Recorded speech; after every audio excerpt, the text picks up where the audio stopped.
When You Reach Me, page 25. Mom's rules for life in New York City. Number 1, always have your key out before you reach the front door. Number 2, if a stranger is hanging out in front of the building, don't ever go in. Just keep walking around the block until he's gone. Number 3, look ahead. If there's someone acting strange down the block, looking drunk or dangerous, cross to the other side of the street, but don't be obvious about it. Make it look like you were planning to cross the street all along. Number 4, never show your money on the street. I have my own trick. If I'm afraid of someone on the street, I'll turn to him, it's always a boy, and say, "Excuse me, do you happen to know what time it is?" This is my way of saying to the person, I see you as a friend, and there is no need to hurt me or take my stuff. Also, I don't even have a watch, and I am probably not worth mugging.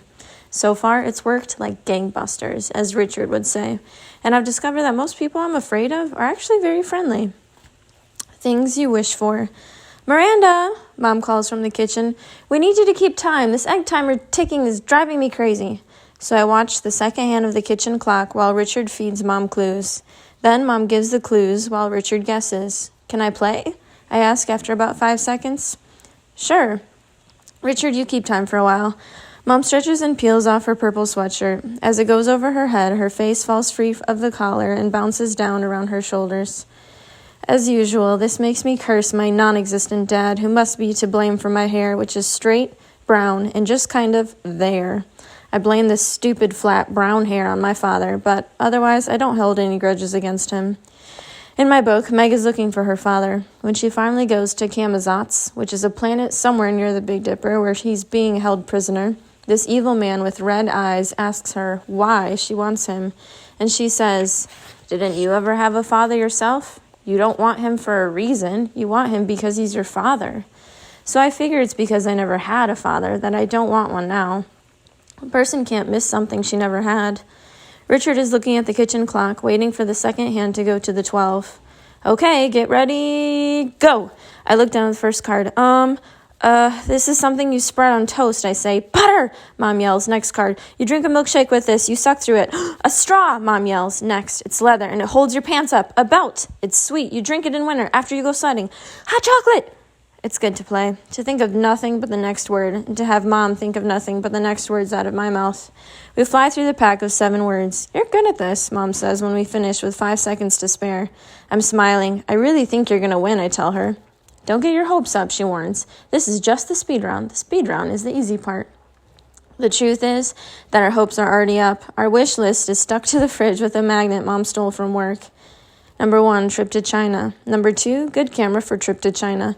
Number 3, wall-to-wall carpeting for Miranda's room. Number 4, new TV. And Richard has scribbled sailboat at the bottom, though it's hard to imagine where we would park it. That's the official list anyway. Richard and I have our own secret plan for the money, if Mom wins it. Things that sneak up on you. The day Sal got punched back in October, Lisa came upstairs after dinner to have a conference with Mom in her bedroom. They decided that Sal needed a mental health day, which meant he was allowed to skip school and watch TV the next day. So the following afternoon, I walked home alone. I was doing a lot of talking in my head so that I would be deep in conversation with myself by the time I got to the Laughing Man. I was almost to the garage when I realized someone was walking right behind me. I glanced back and saw the kid who punched Sal. He was maybe 2 feet away, wearing the same green army jacket he had worn the day before. I was about to panic. I always knew when I'm about to panic because my knees and neck both start to tingle. And then, before I had really decided what to do, I turned around to face him. "Excuse me, do you happen to know what time it is?" My voice sounded almost normal. That was good. Let's see. He turned his head and looked back toward Broadway like maybe there was a giant clock hovering in the air right behind us. "It's 3:16. I nodded like I could see the invisible clock too. "Thanks." He didn't look like he was about to hit me, but still, my heart was pounding. He pointed. "See that big brown building? Yesterday, the sun started to go behind it at 3:12. Now it's about halfway gone." He glanced at me. "Plus, it's 1 day later, and it's October, so the days are getting shorter."